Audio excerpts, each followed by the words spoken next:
ଦ୍ୱିତୀୟ ମାକାବୀୟ ପୁସ୍ତକ ଅଧ୍ୟାୟ 13। ମେନେଲାଓସ୍ ନିଧନ। ଏକ ବିରାଟ ସୈନ୍ୟ ସମେତ ଜୁଦିଆକୁ ଆକ୍ରମଣ କରିବା ପାଇଁ ଆନ୍ତିଓଖସ୍ ଏଉପାଥେର ଯେ ଆସୁଛନ୍ତି। 149 ବର୍ଷରେ ଜୁଦାସ ଓ ତାଙ୍କର ଅନୁଗାମୀମାନେ ଏହି ସମ୍ବାଦ ପାଇଲେ। ଯିଏ ଆନ୍ତିଓଖସଙ୍କ ତତ୍ତ୍ୱାବଧାରକ ଓ ରାଜ୍ୟ ଶାସନ ଦାୟିତ୍ୱ ଗ୍ରହଣ କରିଥିଲା, ସେହି ଲିସିଆସ୍ ମଧ୍ୟ ତାଙ୍କ ଗହଣରେ ଆସିଲା। ସେମାନଙ୍କର ଗ୍ରୀସୀୟ ସୈନ୍ୟବାହିନୀ 1,10,000 ପଦାତିକ, 5,300 ଅଶ୍ୱାରୋହୀ ସୈନ୍ୟ, 22ଟି ହସ୍ତୀ ଓ ହତିଆର ସଂଲଗ୍ନ 300 ରଥ ସଂଖ୍ୟା ବିଶିଷ୍ଟ ଥିଲା। ସେମାନଙ୍କର ପକ୍ଷପାତୀ ହୋଇ କପଟତାପୂର୍ବକ ମେନେଲାଓସ୍ ଆନ୍ତିଓଖଙ୍କୁ ପ୍ରୋତ୍ସାହନ କଲା। ରାଜ୍ୟର କୁଶଳ କାମନା କରି ନୁହେଁ, ବରଂ ନିଜ ପଦବୀରେ ପୁନଃସ୍ଥାପିତ ହେବାର ଆଶା ରଖି ସେ ଏହିପରି କରିଥିଲା। କିନ୍ତୁ ସେହି ଦୁର୍ବୃତ୍ତ ବିରୁଦ୍ଧରେ ଆନ୍ତିଓଖସଙ୍କ କ୍ରୋଧାଗ୍ନିକୁ ରାଜାଧିରାଜା ଜଳାଇଲେ। ସେ ଯେ ସମସ୍ତ ଉପଦ୍ରବର କାରଣ, ଲିସିଆସ୍ ରାଜାଙ୍କୁ ଏହା ବୁଝାଇଦେଲା। ସୁତରାଂ ବେରେଆକୁ ନେଇଯାଇ ସେଠାରେ ପ୍ରଚଳିତ ରୀତି ମୁତାବକ ତାକୁ ନିଧନ କରିବାକୁ ରାଜା ଆଦେଶ ଦେଲେ। 50 ହାତ ଉଚ୍ଚତା ବିଶିଷ୍ଟ ଓ ସେଥିରେ ଭସ୍ମ ଦ୍ୱାରା ପରିପୂର୍ଣ୍ଣ ଗୋଟିଏ ଗମ୍ବୁଜ ସେଠାରେ ଥିଲା। ଭସ୍ମ ମଧ୍ୟକୁ କାହାରିକୁ ଗୋଡ଼ାଇ ଦେବା ଉଦ୍ଦେଶ୍ୟରେ ତାହାର ଚତୁର୍ଦ୍ଦିଗ ଦେଇ ଚକ୍ରାକାରରେ ନିର୍ମିତ ଏକ ଧାର ମଧ୍ୟ ଥିଲା। ପବିତ୍ର ବସ୍ତୁର ଅପବ୍ୟବହାରକାରୀ କିମ୍ବା ଅନ୍ୟ କୌଣସି ଅପରାଧ ଯୋଗୁଁ କୁଖ୍ୟାତ ହୋଇଥିବା କୌଣସି ବ୍ୟକ୍ତିକୁ ତନ୍ମଧ୍ୟକୁ ଠେଲିଦେଇ ସେମାନେ ସଂହାର କରୁଥିଲେ। ସେହି ନିୟମ ମୁତାବକ ମେନେଲାଓସ୍ ଏହିପରି ଭାବେ ନିହତ ହୋଇ ମୃତ୍ୟୁବରଣ କଲା।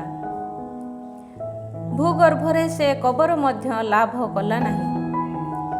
ଯାହାର ଅଗ୍ନି ତଥା ଭସ୍ମ ପବିତ୍ର ବିବେଚିତ ହୋଇଥିଲା, ସେହି ବଳିପୀଠ ବିରୁଦ୍ଧରେ ସଂଖ୍ୟାଧିକ ପାପ କରିଥିବା ସେହି ଲୋକ ସେହି ଭସ୍ମ ମଧ୍ୟକୁ ଠେଲା ହୋଇ ମୃତ୍ୟୁ ମୁଖରେ ପଡ଼ିଥିବା ବିଷୟ ଅତ୍ୟନ୍ତ ନ୍ୟାୟୋଚିତ। ମଦେଇନରେ ଯିହୁଦୀମାନଙ୍କର ପ୍ରାର୍ଥନା ଓ ବିଜୟ। ନିଜ ପିତାଙ୍କ ସମୟରେ ସମ୍ପାଦିତ ଅନିଷ୍ଟ କର୍ମାବଳୀ ଅପେକ୍ଷା ଅଧିକ ନିକୃଷ୍ଟ କାର୍ଯ୍ୟ ଯିହୁଦୀମାନଙ୍କ ବିରୁଦ୍ଧରେ କରିବା ପାଇଁ ରାଜା ଘୃଣ୍ୟ ଅହଙ୍କାରରେ ପ୍ରଣୋଦିତ ହୋଇ ଆସିଲେ।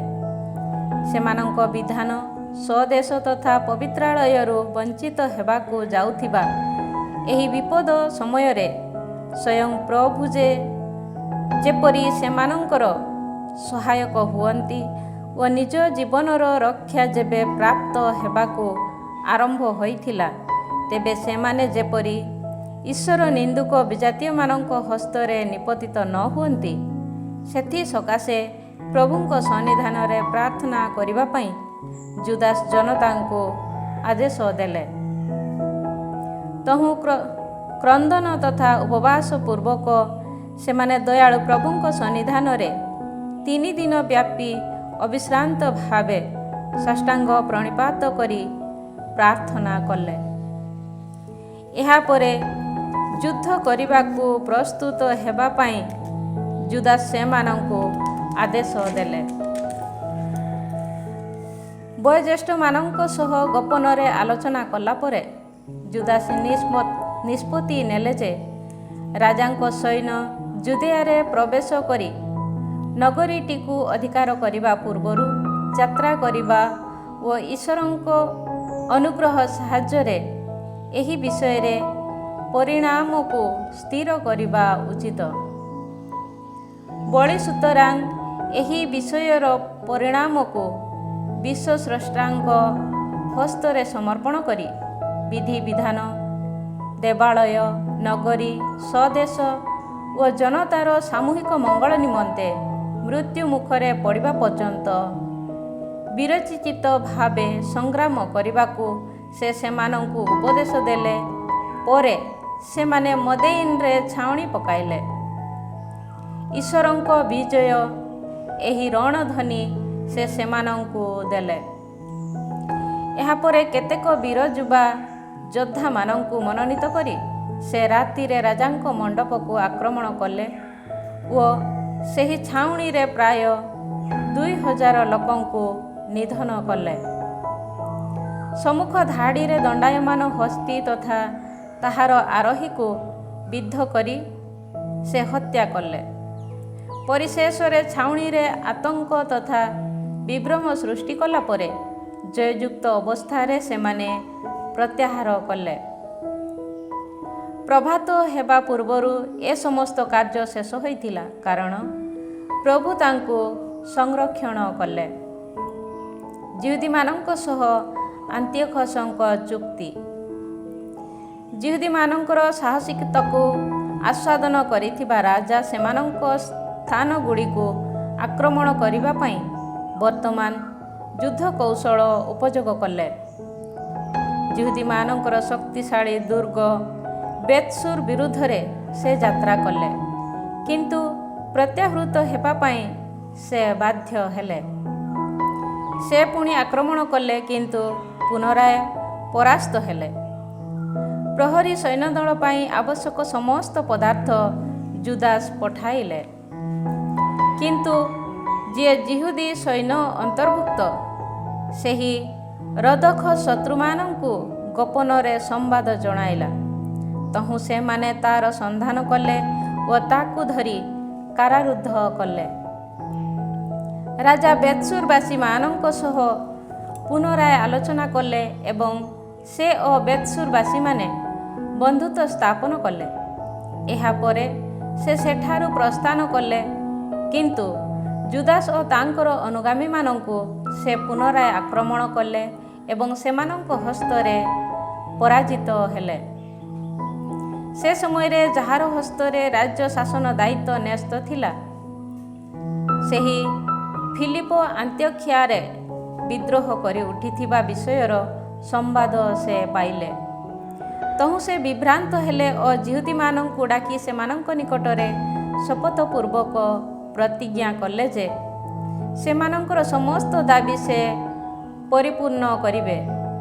ଏହାପରେ ସେ ସେମାନଙ୍କ ସହ ସନ୍ଧି ସ୍ଥାପନ କରି ନୈବେଦ୍ୟ ଉତ୍ସର୍ଗ କଲେ ଓ ବଦାନ୍ୟ ଚାନ୍ଦା ଦାନ କରି ଦେବାଳୟ ତଥା ପବିତ୍ର ସ୍ଥାନ ପ୍ରତି ଶ୍ରଦ୍ଧା ଜ୍ଞାପନ କଲେ।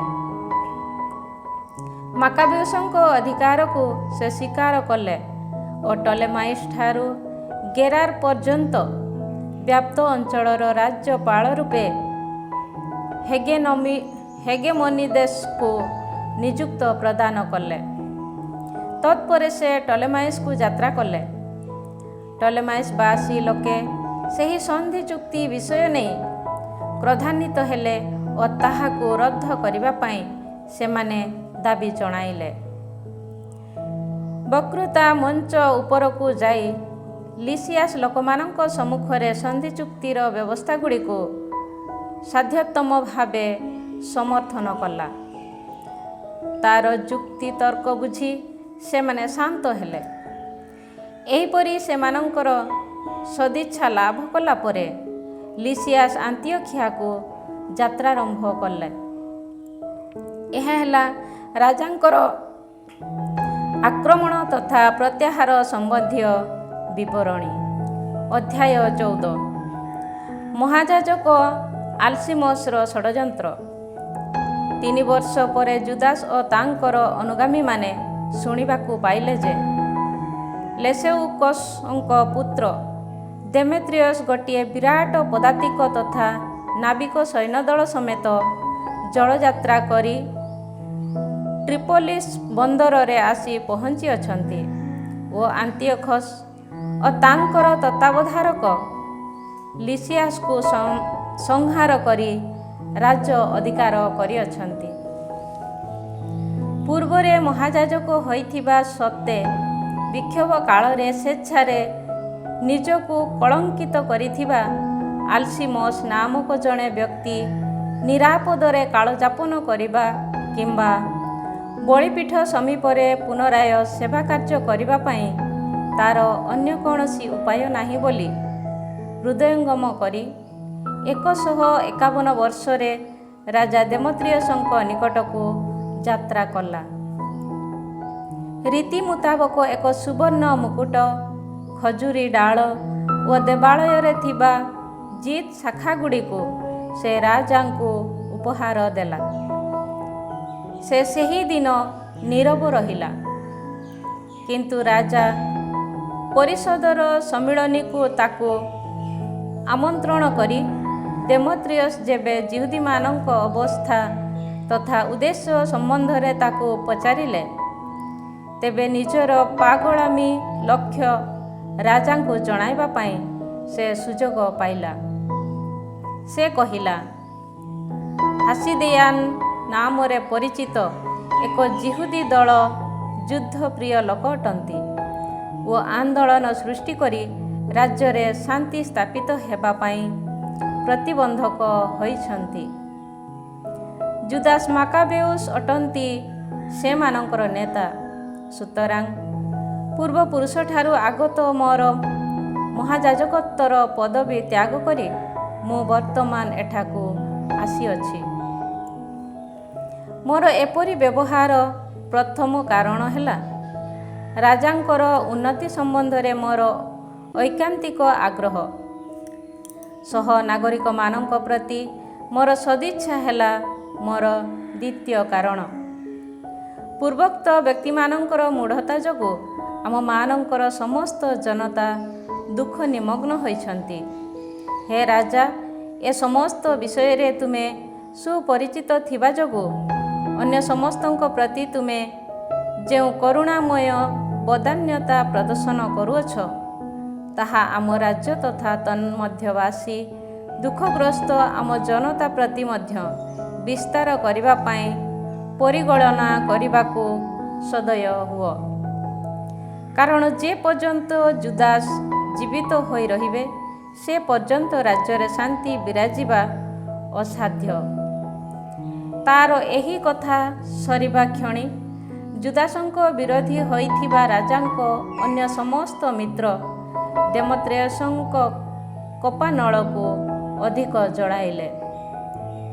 ସେ ସହସା ହସ୍ତୀ ସୈନ୍ୟଦଳର ସେନାପତି ନିକାନରକୁ ମନୋନୀତ କରି ଜୁଦିଆର ରାଜ୍ୟପାଳ ରୂପେ ନିୟୋଜିତ କଲେ ଓ ଜୁଦାସଙ୍କୁ ବଦ୍ଧ କରିବା, ତା'ର ଅନୁଗାମୀମାନଙ୍କୁ ଛିନ୍ନ ବିଚ୍ଛିନ୍ନ କରିବା ଓ ଆଲସିମସକୁ ମହତ୍ତମ ଦେବାଳୟର ମହାଯାଜକ ରୂପେ ଅଧିଷ୍ଠିତ କରିବାକୁ ଆଦେଶ ଦେଇ ପଠାଇଲେ।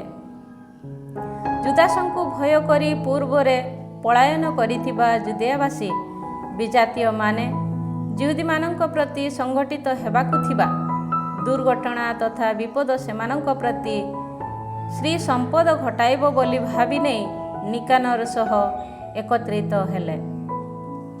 ଜୁଦାସଙ୍କ ସହ ନିକାନର ସନ୍ଧି। ନିକାନର ଆଗମନ ଓ ତା'ର ସହବିଜାତୀୟମାନଙ୍କ ଏକତ୍ରୀକରଣର ସମ୍ବାଦ ପାଇ ଯିହୁଦୀମାନେ ନିଜ ନିଜର ମସ୍ତକ ଉପରେ ଧୂଳି ଛିଞ୍ଚି ଯିଏ ସ୍ୱଜନମାନଙ୍କୁ ଚିରକାଳ ବ୍ୟାପୀ ସଂସ୍ଥାପନ କରିଅଛନ୍ତି ଓ ନିଜକୁ ସେମାନଙ୍କ ସମ୍ମୁଖରେ ପ୍ରକାଶିତ କରି ନିଜ ଉତ୍ତରାଧିକାରକୁ ସଦାସର୍ବଦା ସମର୍ଥନ କରନ୍ତି, ତାହାଙ୍କ ସମ୍ମୁଖରେ ପ୍ରାର୍ଥନା କଲେ। ନେତାଙ୍କର ଆଦେଶ ମୁତାବକ ସେମାନେ ସେ ସ୍ଥାନରୁ ଅତି ଶୀଘ୍ର ପ୍ରସ୍ଥାନ କରି ଦେଶାଉ ନାମକ ଏକ ଗ୍ରାମରେ ଶତ୍ରୁମାନଙ୍କ ସହ ସମର କଲେ। ଜୁଦାସଙ୍କ ଭ୍ରାତା ସିମୋନ ନିକାନରକୁ ବିରୋଧ କଲେ, କିନ୍ତୁ ଶତ୍ରୁମାନଙ୍କ ଆକସ୍ମିକ ଆକ୍ରମଣ ଫଳରେ ବିଭ୍ରାନ୍ତି ହୋଇଥିବା ଯୋଗୁଁ ସେ ସ୍ୱଳ୍ପ ସମୟ ଧରି ସ୍ଥଗିତ ହେଲେ। ତଥାପି ଜୁଦାସ ଓ ତାଙ୍କର ଅନୁଗାମୀମାନଙ୍କର ନିର୍ଭୀକତା ଓ ସ୍ୱଦେଶ ନିମନ୍ତେ ଯୁଦ୍ଧ କରିବା ବେଳେ ସେମାନଙ୍କ ସାହସିକତାର ସମ୍ବାଦ ପାଇ ନିକାନର ରକ୍ତପାତ ମାଧ୍ୟମରେ ଘଟଣାର ନିଷ୍ପତ୍ତି ନେବା ଉଦ୍ୟମରୁ ବିମୁଖ ହେଲା।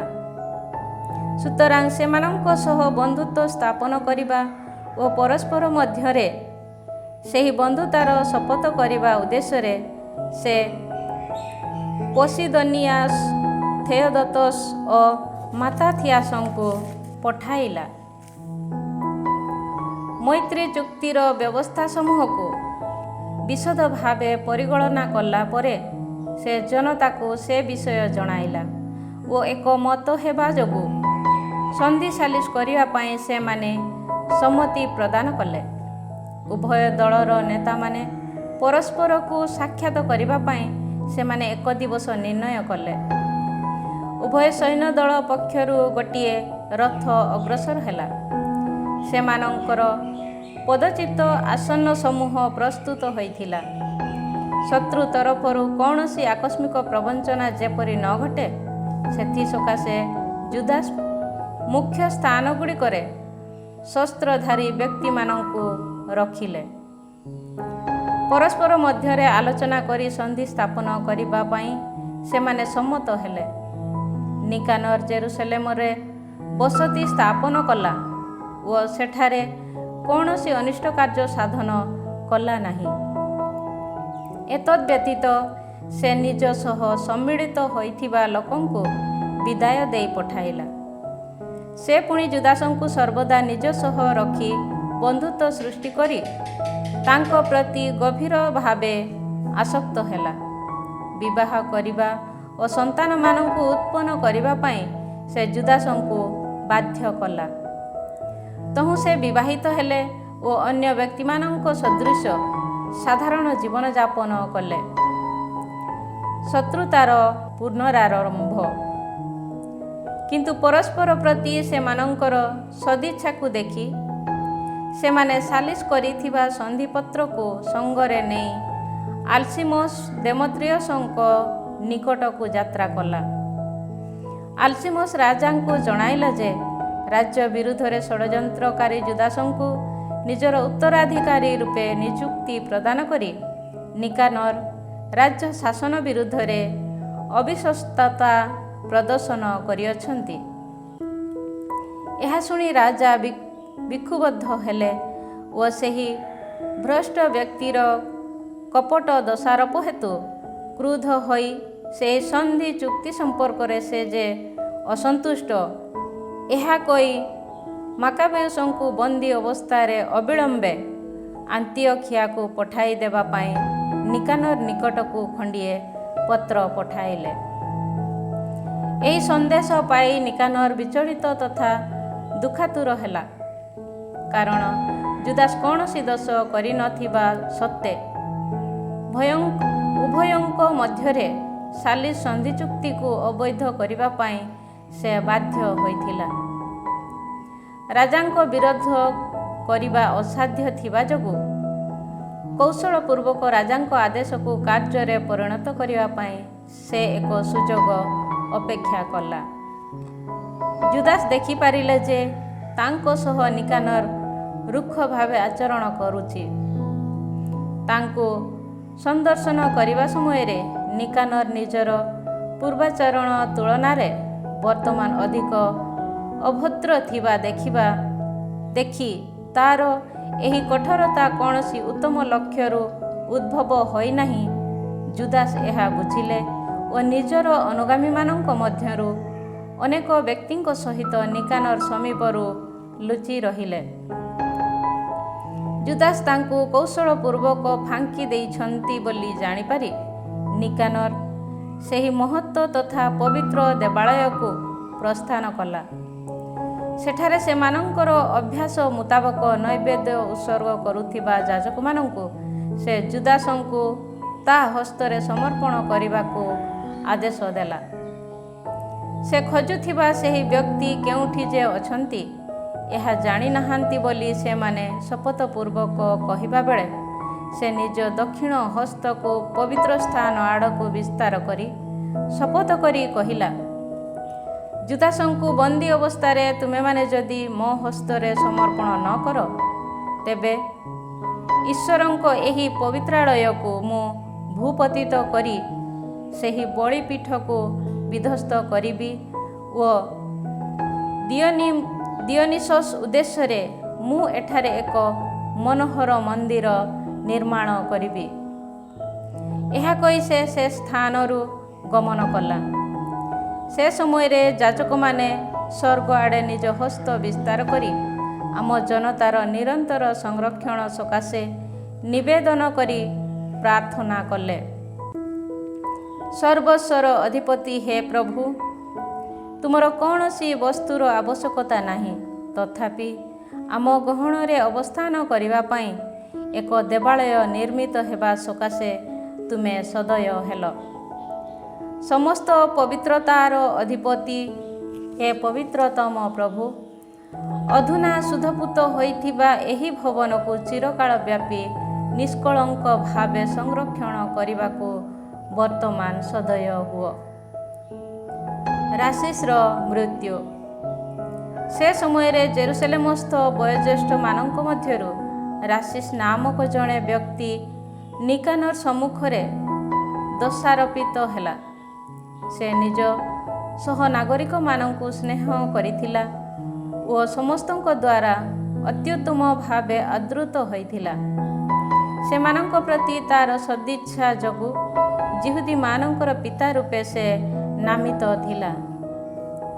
ବିଜାତୀୟମାନଙ୍କ ସହ ଯଦିଓ ତା'ର କୌଣସି ସମ୍ପର୍କ ନଥିଲା, ତଥାପି ସେ ଯିହୁଦୀୟ ଧର୍ମ ନାମରେ ଦୋଷାରୋପିତ ହୋଇଥିଲା ଓ ସେହି ଯିହୁଦୀୟ ଧର୍ମ ପ୍ରତି ତା'ର ଉତ୍ସୁକତା ହେତୁ ସେ ନିଜର ଶରୀର ତଥା ଜୀବନକୁ ବିପଦାପନ୍ନ କରିଥିଲା।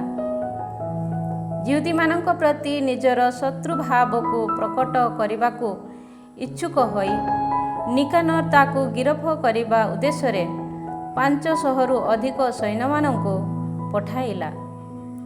କାରଣ ନିକାନର ଏହିପରି କଳ୍ପନା କରିଥିଲା ଯେ ତାକୁ ଗିରଫ କରି ଯିହୁଦୀମାନଙ୍କ ପ୍ରତି କଠୋର ଉପଦ୍ରବ କରିବ। ସୈନିକମାନେ ଗମ୍ବୁଜ ଅଧିକାର କରିବା ପାଇଁ ପ୍ରସ୍ତୁତ ହେଲେ ଓ ପ୍ରାଙ୍ଗଣର ଦ୍ୱାରସମୂହର ସମୀପବର୍ତ୍ତୀ ହେଲେ। ସେ ସମୟରେ ଅଗ୍ନି ଆଣି ଦ୍ୱାରସମୂହକୁ ଦଗ୍ଧ କରିବା ପାଇଁ ସେମାନେ ଆଦେଶ ଦେଲେ। ସୈନିକମାନଙ୍କ ଦ୍ୱାରା ପରିବେଷ୍ଟିତ ହୋଇଥିବା ଦେଖି ରାଶିସ୍ ନିଜ ଖଡ୍ଗ ଉପରେ ପଡ଼ିଲେ। କାରଣ ପାପୀମାନଙ୍କ ହସ୍ତରେ ସମର୍ପିତ ହୋଇ ତା'ର କୁଳୀନତାକୁ କୌଣସି ଅଯୋଗ୍ୟ ଉପହାସର ପାତ୍ର କରିବା ପରିବର୍ତ୍ତେ ବରଂ ମୃତ୍ୟୁବରଣ କରିବା ପାଇଁ ସେ ପସନ୍ଦ କଲା। କିନ୍ତୁ କୋଳାହଳ ମାଧ୍ୟମରେ ସେ ନିଜକୁ ଉଚିତ ଭାବେ ଆଘାତ କରିପାରିଲା ନାହିଁ। ସୈନିକମାନେ ଦ୍ୱାରସମୂହ ଦେଇ ପ୍ରାଙ୍ଗଣକୁ ଧାଇଁ ଆସିଲେ। ତହୁଁ ସେ ନିର୍ଭୀକ ଭାବେ ପ୍ରାଚୀର ଉପରକୁ ଧାଇଁ ସାହସପୂର୍ବକ ସୈନିକମାନଙ୍କ ମଧ୍ୟକୁ ଲମ୍ଫ ଦେଲା। କିନ୍ତୁ ସେମାନେ ସହସା ପଶ୍ଚାତ୍ପଦ ହେଲେ ଓ ଏହିପରି ଏକ ଖୋଲା ସ୍ଥାନ ମିଳିଗଲା। ସେ ସେହି ଖୋଲା ସ୍ଥାନରେ ପଡ଼ିଲା, ତଥାପି ସେ ଜୀବିତ ଥିଲା। କ୍ରୋଧାଗ୍ନିରେ ପ୍ରଜ୍ୱଳିତ ହୋଇ ସେ ଉଠି ଠିଆ ହେଲା। କଠୋର ଆଘାତପ୍ରାପ୍ତ ହେବା ଯୋଗୁଁ ତା'ର ରକ୍ତ କ୍ଷତ ସମୂହରୁ ଅତି ବେଗରେ ନିଃସୃତ ହେଉଥିଲା। ସୈନିକମାନଙ୍କ ମଧ୍ୟ ଦେଇ ଧାଇଁ ଯାଇ ସେ ଗୋଟିଏ ଉତ୍ତୁଙ୍ଗ ପଥର ଉପରକୁ ଚଢ଼ିଲା। ଇତିମଧ୍ୟରେ ତା'ର ରକ୍ତ ସମ୍ପୂର୍ଣ୍ଣ ଭାବେ ନିଃଶେଷିତ ହୋଇଥିଲା। ନିଜର ଉଭୟ ହସ୍ତ ଦ୍ୱାରା ଅନ୍ତଃସ୍ଥଳୀକୁ ଛିଣ୍ଡାଇ ଦେଇ ଜୀବନ ଓ ଆତ୍ମାର ଅଧିପତି ପ୍ରଭୁଙ୍କୁ ତାହା ନିଜକୁ ପୁନରାୟ ଫେରାଇ ଦେବାକୁ ପ୍ରାର୍ଥନା କରି ସେ ତାହା ସୈନିକମାନଙ୍କ ମଧ୍ୟକୁ ନିକ୍ଷେପ କଲା। ଏହିପରି ତା'ର ମୃତ୍ୟୁ ହେଲା। ଅଧ୍ୟାୟ 15। ନିକାନର ଈଶ୍ୱର ନିନ୍ଦା। ଜୁଦାସ ଓ ତାଙ୍କର ଅନୁଗାମୀମାନେ ଯେ ସାମାରିଆ ଅଞ୍ଚଳରେ ଅବସ୍ଥାନ କରନ୍ତି, ଏହି ସମ୍ବାଦ ପାଇ ବିଶ୍ରାମ ଦିବସରେ ସେମାନଙ୍କୁ ସମ୍ପୂର୍ଣ୍ଣ ନିରାପଦରେ ଆକ୍ରମଣ କରିବା ପାଇଁ ନିକାନର କଳ୍ପନା କଲା। ସେ ସମୟରେ ତାର ଅନୁସରଣ କରିବା ପାଇଁ ବାଧ୍ୟ ହୋଇଥିବା ଯିହୁଦୀମାନେ ତାକୁ କହିଲେ, ଏହିଭଳି ନିଷ୍ଠୁର ତଥା ଅଶିଷ୍ଟ ଭାବେ ସେମାନଙ୍କୁ ବିନଷ୍ଟ କର ନାହିଁ।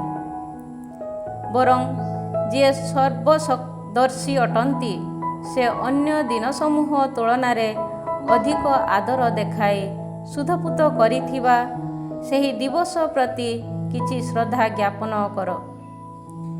କିନ୍ତୁ ସେହି ତ୍ରିଗୁଣ ଅଭିଶପ୍ତ ବ୍ୟକ୍ତି ସେମାନଙ୍କୁ ପଚାରିଲା ଯେ, ସାବତ ପାଳନ କରିବା ପାଇଁ ଆଦେଶ ଦେଇଥିବା ଜଣେ ସାର୍ବଭୌମ୍ୟ ଜଣକ କ'ଣ ସ୍ୱର୍ଗଧାମରେ ଅଛନ୍ତି? ସ୍ୱୟଂ ଜୀବିତ ପ୍ରଭୁ ଓ ସ୍ୱର୍ଗୀୟ ସାର୍ବଭୌମ ଅଧିପତି ସପ୍ତମ ଦିବସକୁ ପାଳନ କରିବା ପାଇଁ ଆଦେଶ ଦେଇଛନ୍ତି।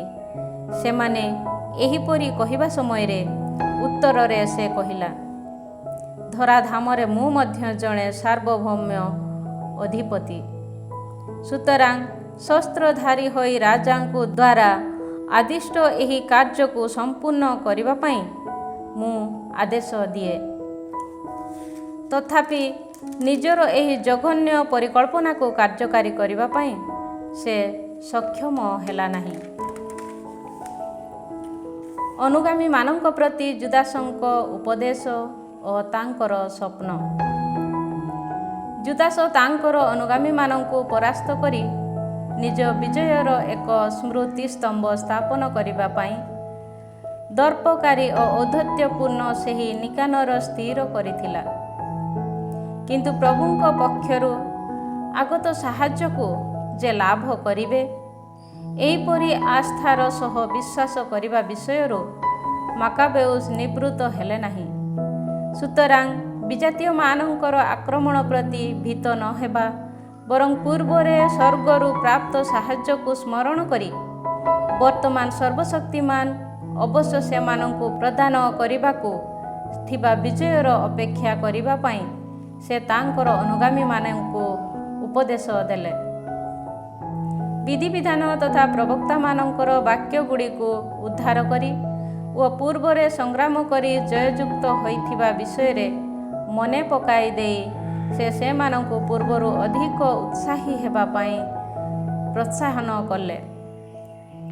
ସେ ସେମାନଙ୍କୁ ସାହସପୂର୍ବକ କରାଇବା ପରେ ବିଜାତୀୟମାନଙ୍କର ବିଶ୍ୱାସଘାତକତା ତଥା ଶପଥ ଲଙ୍ଘନ ବିଷୟ ସ୍ମରଣ କରାଇଲେ। ତତ୍ପରେ ଯୁଦ୍ଧ ପ୍ରସ୍ତୁତି ପାଇଁ ସେ ଆବଶ୍ୟକ ନିର୍ଦ୍ଦେଶ ଦେଲେ। ଯଦିଓ ଢାଲ ତଥା ବର୍ଚ୍ଛା ସମୂହ ଉପରେ ତାଙ୍କର କୌଣସି ଆସ୍ଥା ନଥିଲା, ତଥାପି ସେ ସେମାନଙ୍କୁ ସେ ସମସ୍ତ ଦ୍ୱାରା ଅସ୍ତ୍ରଧାରୀ କରାଇଲେ ଓ ନିଜର ନିର୍ଭୀକ ବାକ୍ୟ ମାଧ୍ୟମରେ ସେମାନଙ୍କୁ ପ୍ରରୋଚନା ଦେଲେ। ଏକ ବିଶ୍ୱସନୀୟ ଦର୍ଶନ ତଥା ସ୍ୱପ୍ନ ସେମାନଙ୍କ ସମ୍ମୁଖରେ ବର୍ଣ୍ଣନା କରି ସେ ସେମାନଙ୍କୁ ପ୍ରୋତ୍ସାହନ ଦେଲେ। ଏହା ଥିଲା ତାଙ୍କର ଦର୍ଶନ କୁଳୀନ ତଥା ଉତ୍ତମ, ବିନମ୍ର ତଥା ସମ୍ଭ୍ରାନ୍ତ, ସମୁଚିତ ଭାଷୀ ତଥା ବାଲ୍ୟକାଳରୁ ସର୍ବଶ୍ରେଷ୍ଠ କାର୍ଯ୍ୟକଳାପର ସମ୍ପାଦନ ପାଇଁ ତାଲିମ ପ୍ରାପ୍ତ ଓ ଯିଏ ପୂର୍ବରେ ମହାଯାଜକ ହୋଇଥିଲେ, ସେହି ଅନିଆସ ତାଙ୍କ ହସ୍ତ ବିସ୍ତାର କରି ସମସ୍ତ ଯିହୁଦୀ ଜନତା ନିମନ୍ତେ ପ୍ରାର୍ଥନା କରିଥିଲେ। ସେ ସମୟରେ ପକ୍କ କେଶ ତଥା ଗୌରବ, ବିସ୍ମୟାବହ ପ୍ରତାପ ଓ କ୍ଷମତା ବିଶିଷ୍ଟ ଅନ୍ୟ ଜଣେ ବ୍ୟକ୍ତି ମଧ୍ୟ ସେହିପରି ଉଭା ହେଲେ। ସେ ସମୟରେ ଅନିଆସ କହିଲେ, ଯିଏ ଭ୍ରାତାମାନଙ୍କୁ ସ୍ନେହ କରନ୍ତି ଓ ସ୍ୱଜନ ତଥା ପବିତ୍ର ନଗରୀ ନିମନ୍ତେ ଅତ୍ୟଧିକ ପ୍ରାର୍ଥନା କରନ୍ତି, ଈଶ୍ୱରଙ୍କ ସେହି ପ୍ରବକ୍ତା ଜେରେମିଆ ଏହି। ଜେରେମିଆ ନିଜର ଦକ୍ଷିଣ ହସ୍ତ ବିସ୍ତାର କରି ଜୁଦାସଙ୍କୁ ଏକ ସୁବର୍ଣ୍ଣ ଖଡ୍ଗ ଦାନ କଲେ। ଦାନ କରିବା ବେଳେ ତାଙ୍କୁ ସମ୍ବୋଧନ କରି ସେ କହିଲେ, ଏହି ପବିତ୍ର ଖଡ୍ଗ ଗ୍ରହଣ କର। ଏହା ଈଶ୍ୱରଙ୍କ ସମୀପରୁ ଏକ ଉପହାର। ତୁମେ ଏହା ଦ୍ୱାରା ତୁମ ବିରୋଧୀମାନଙ୍କୁ ସଂହାର କରିବ। ନିକାନରର ପରାଜୟ ତଥା ମୃତ୍ୟୁ। ପ୍ରଶଂସା ଯୋଗ୍ୟ ତଥା ସାହସିକତାକୁ ଉଦ୍ଦୀପ୍ତ କରିବା ପାଇଁ କାର୍ଯ୍ୟକ୍ଷମ ଓ ଯୁବକମାନଙ୍କ ଅନ୍ତରରେ ପୌରୁଷତ୍ୱ ଜନ୍ମାଇବା ପାଇଁ ସମର୍ଥନ। ଜୁଦାସଙ୍କର ଏ ସମସ୍ତ ବାକ୍ୟ ଦ୍ୱାରା ପ୍ରୋତ୍ସାହିତ ହୋଇ ଛାଉଣି ପକାଇ ରହିବା ପରିବର୍ତ୍ତେ ନିର୍ଭୀକ ଭାବେ ଆକ୍ରମଣ କରି ଓ ମୁହାଁମୁହିଁ ଯୁଦ୍ଧ କରି ଅଧୁନା କାର୍ଯ୍ୟର ପରିଣାମ ଘଟାଇବା ଉଦ୍ଦେଶ୍ୟରେ ସେମାନେ ମୀମାଂସା ନେଲେ। କାରଣ ନଗରୀ, ପବିତ୍ର ସ୍ଥାନ ତଥା ଦେବାଳୟ ବିପଦଗ୍ରସ୍ତ ହୋଇଥିଲା। ଉତ୍ସର୍ଗିତ ପବିତ୍ର ସ୍ଥାନ ପ୍ରତି ସେମାନଙ୍କର ମୁଖ୍ୟ ତଥା ପ୍ରଥମ ଉତ୍କଣ୍ଠା ଉପସ୍ଥାପିତ ହୋଇଥିଲା। ପତ୍ନୀ, ସନ୍ତାନଗଣ, ଭ୍ରାତା ଓ ଆତ୍ମୀୟମାନଙ୍କ ପ୍ରତି ସେମାନେ ସେହିପରି ଉତ୍କଣ୍ଠିତ ନଥିଲେ। ଯେଉଁମାନେ ନଗରୀରେ ଅବସ୍ଥାନ କରିବାକୁ ବାଧ୍ୟ ହୋଇଥିଲେ, ଖୋଲା ସ୍ଥାନରେ ସଂଗ୍ରାମ କରୁଥିବା ବ୍ୟକ୍ତିମାନଙ୍କ ସମ୍ବନ୍ଧରେ ସେମାନଙ୍କର ଉତ୍କଣ୍ଠା କୌଣସି ପ୍ରକାରେ ନ୍ୟୁନ ନଥିଲା। ସମସ୍ତେ ଏହିପରି ଆଗାମୀ ନିର୍ଣ୍ଣୟାତ୍ମକ ପରିଣାମର ପ୍ରତୀକ୍ଷା କରୁଥିବା ସମୟରେ ଶତ୍ରୁ ସୈନ୍ୟମାନେ ଯୁଦ୍ଧ କରିବା ପାଇଁ ପ୍ରସ୍ତୁତ ହୋଇ ନିକଟବର୍ତ୍ତୀ ହେଲେ।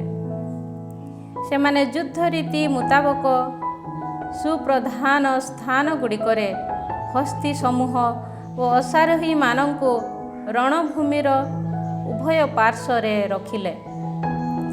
ତାଙ୍କର ସମ୍ମୁଖୀନ ହୋଇଥିବା ସେହି ସେନାବାହିନୀ ସେମାନଙ୍କର ବିବିଧ ପ୍ରକାର ଅସ୍ତ୍ରଶସ୍ତ୍ର ଓ ହସ୍ତୀମାନଙ୍କର ହିଂସ୍ରତା ଦେଖି ମାକାବେଉସ୍ ସ୍ୱର୍ଗ ଆଡ଼େ ହସ୍ତ ଉତ୍ତୋଳନ କରି ଉଦ୍ଭୁତ କରି ସମ୍ପନ୍ନକାରୀ ପ୍ରଭୁଙ୍କୁ ପ୍ରାର୍ଥନା କଲେ। କାରଣ ସେ ଜାଣିଥିଲେ ଯେ ପ୍ରଭୁ ଅସ୍ତ୍ରଶସ୍ତ୍ରରେ ନିର୍ଭର କରନ୍ତି ନାହିଁ, ବରଂ ତାଙ୍କର ନିଷ୍ପତ୍ତି ମୁତାବକ ଯେଉଁମାନେ ଯୋଗ୍ୟ ସେମାନଙ୍କୁ ସେ ବିଜୟ ପ୍ରଦାନ କରନ୍ତି। ସୁତରାଂ ତାହାଙ୍କ ସନ୍ନିଧାନରେ ପ୍ରାର୍ଥନା କରି ସେ ଏହିପରି କହିଲେ, ହେ ପ୍ରଭୁ, ଜୁଦିଆର ରାଜା ହେzekiahଙ୍କ ଦିନଗୁଡ଼ିକରେ ତୁମେ ତୁମ ଦୂତଙ୍କୁ ପଠାଇଲ ଓ ସେ ସିନାଇ କେବିର ଛାଉଣିରେ 1,85,000 ଜଣ ଲୋକଙ୍କୁ ସମୂଳେ ସଂହାର କଲେ। ସୁତରାଂ ବର୍ତ୍ତମାନ ହେ ସ୍ୱର୍ଗୀୟ ସାର୍ବଭୌମ୍ୟ ଅଧିପତି, ଆମମାନଙ୍କ ସମ୍ମୁଖରେ ଭୀତି ତଥା ବିଭ୍ରମ ବିସ୍ତାର କରିବା ପାଇଁ ଜଣେ ଉତ୍ତମ ଦେବଦୂତଙ୍କୁ ପ୍ରେରଣ କର। ତୁମ ପବିତ୍ର ଜନଙ୍କ ବିରୁଦ୍ଧରେ ଆଗତ ଏହି ଈଶ୍ୱର ନିନ୍ଦୁକମାନଙ୍କୁ ତୁମ ବାହୁବଳ ଦ୍ୱାରା ସଂହାର କର। ଏହା କହି ସେ ତାଙ୍କ ପ୍ରାର୍ଥନା ସମାପ୍ତ କଲେ।